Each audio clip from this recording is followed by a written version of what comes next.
जब तक मोदी जी भारत के में मौजूद हैं, पाकिस्तान और भारत के ताल्लुकात बेहतर नहीं हो सकते। इसके हवाले से आप क्या कहना चाहेंगे? कि मोदी साहब ने अगर 8 साल मजीद वजीर आजम रहना हो भारत का, तो आप पाकिस्तान को 8 साल के लिए बंद कर दें। मोदी साहब के बारे में आप बात करते हैं, लेकिन मोदी साहब भारत के लिए बहुत अच्छे हैं।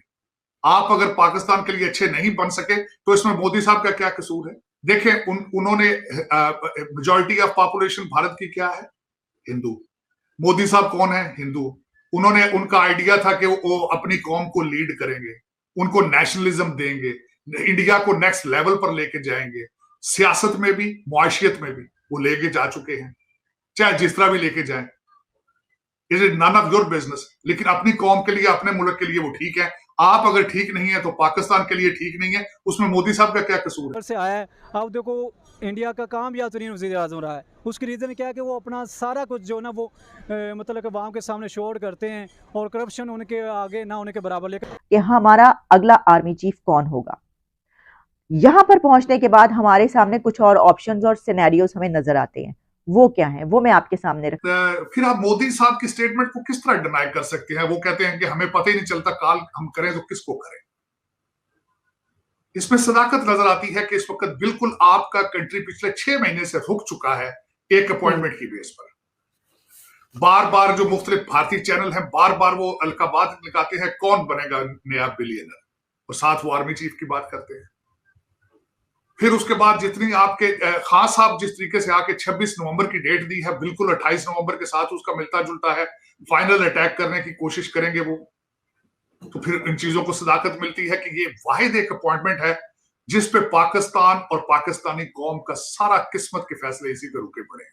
वजह ये कि इससे पहले इस पर तो हमने कई मरतबा बात कर ली कि सीनियरिटी लिस्ट क्या है। उसमें हमने आपको बताया कि कौन से नेम्स मौजूद हैं, सबके सब बहुत क्रेडिबल हैं, लेकिन इसके बावजूद कुछ पॉलिटिकल पार्टीज जो हैं उनकी कोई पसंद है, किसी के लिए कोई फेवरेट समझा जा रहा है। गो कि इंडिया में गुर्बत की लकीर से भी काफ़ी लोग नीचे हैं, मगर उन्होंने अपने आप को डेवलप किया है। उनका आईटी सिस्टम या उनके ऑनलाइन जो हुकूमत ने सहूलतें दी हैं ज़िम्मेदारों को या अपने स्टूडेंट्स को, बिजली फ्री है उनके किसानों को बहुत सारी फैसिलिटेट किया गया है, प्राइवेट बैंक, सरकारी बैंक।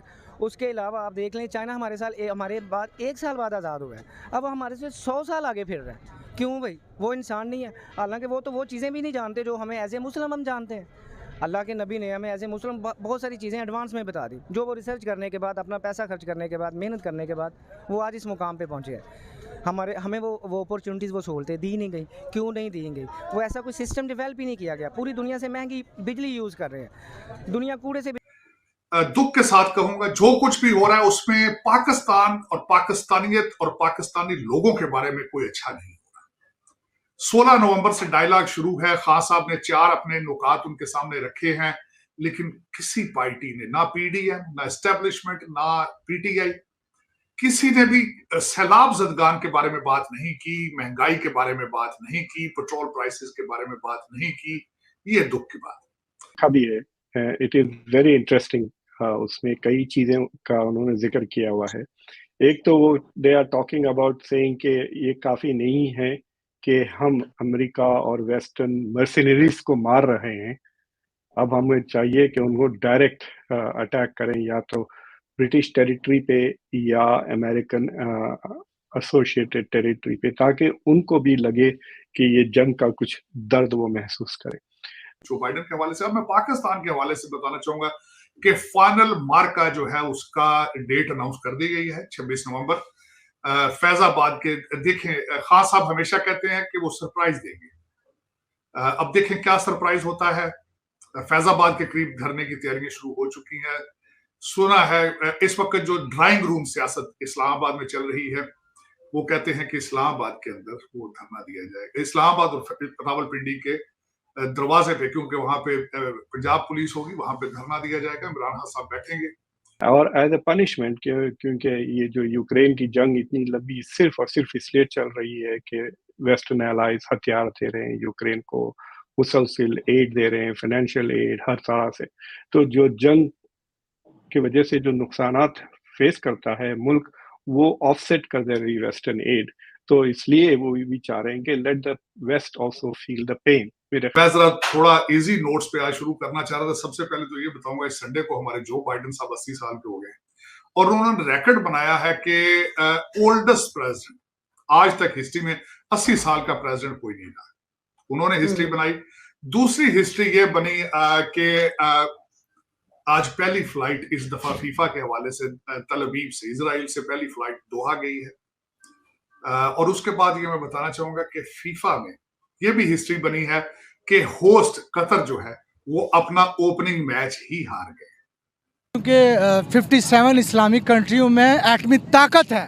पाकिस्तान इस एशिया का किंग है और पाकिस्तान के बगैर अफगानिस्तान में इनकी वो मिट्टी पलीत हुई अमेरिका की। यूक्रेन वॉर अब एक नए रंग की ओर जा रही है। That means Russian state media अब डायरेक्ट अटैक्स की बात करने लगा है यूके पे और यूएसए पे, मतलब अमेरिका पे और यूके पे डायरेक्ट अटैक्स। दैट मींस वो कहीं ना कहीं सजेस्ट कर रहा है कि this war has to enlarge, ये वॉर आगे जा सकती है यूरोप के अंदर, नेटो पे अटैक्स या फिर अमेरिका पे अटैक्स। सीरियस बड़ी अच्छी गेम, प्रेडिक्शन की गेम जो है, काफी पैसे लगा के की है, you will enjoy it. $300 billion Qatar लगा रहा है इस फीफा पे शो केस करने के लिए। दोहा लोगों का जो दुनिया का एक कॉन्सेप्ट है दोहा के बारे में कि नॉन डेमोक्रेटिक कंट्री और मे भी शायद इतना एडवांस नहीं है, लेकिन $300 बिलियन उन्होंने खर्च किया है इस पे फीफा की तैयारी के लिए। 12,000 मजदूर जो ओवरसीज जाके बनाने के लिए 12,000 मजदूर मर चुके हैं उसको कंस्ट्रक्ट करने करते। बल्कि सिचुएशन है, दोनों तरफ से न्यूक्लियर वेपन्स भी हैं और रशिया ने तो अपने न्यूक्लियर वेपन्स फुल अलर्ट पे लगा रखे हैं, जिसे बोलते हैं कि तीसरी वर्ल्ड वॉर की दस्तक। ऐसी जो फीफा देख रहा हो उसको चाहिए कि उन मजदूरों के लिए भी दुआ करें। और उसमें से इनकम में पहले फोरकास्ट की जा रही थी कि 20 बिलियन बनाएगा कतर, लेकिन 17 बिलियन बनाएगा कतर उस पे। ये इजी नोट्स पे मैं बात करना चाह रहा था, 3 खबरें मैं बताना चाह रहा था बिलखसूस। वो क्या कहते हैं कि रांझा रांझा कर दे नी मैं आपे रांझा हुई, लेकिन अब शायद इसको यूं कहना चाहिए कि समरी समरी कर दे नी मैं आपे समरी हुई। इसकी वजह यह है कि वो समरी जो कि 16 या इससे पहले पहुंच जाया करती थी वो अभी तक नहीं पहुंची। प्राइम मिनिस्टर ने लेटर लिख दिया है, वजीर आजम ने इस सिलसिले में खत लिख दिया है और डिफेंस मिनिस्ट्री के पास पहुंच गया है। डिफेंस मिनिस्टर ने इसके लिए कहा है कि प्राइम मिनिस्टर का खत मौसूल हो गया है और उनको उम्मीद है कि GHQ की तरफ से पेशरफ्त होगी और जल्द ही समरी आ जाएगी। और इसका जिक्र प्राइमरीली इस वजह से हुआ है कि थोड़े टर्किश मर्सिनरीज टर्की का झंडा हिलाते हुए सोशल मीडिया पे बहुत वायरल हो गए कि they are going to go and fight for Ukraine.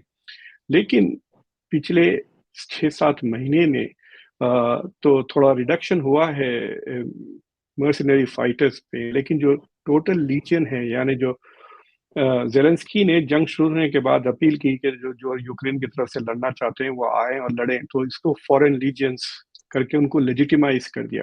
वरना अब इस सब का मतलब ये है कि वो सबसे इम्पोर्टेंट अपॉइंटमेंट जिस पर कई महीनों से पूरे पाकिस्तान की नजरें हैं और तमाम डिबेट्स उसी पर हो रही हैं, और बल्कि मुल्क में के अंदर ही नहीं बल्कि मुल्क से बाहर भी सबकी नजरें इस तरफ हैं और इसके मुतालिक पब्लिश किया जा रहा है,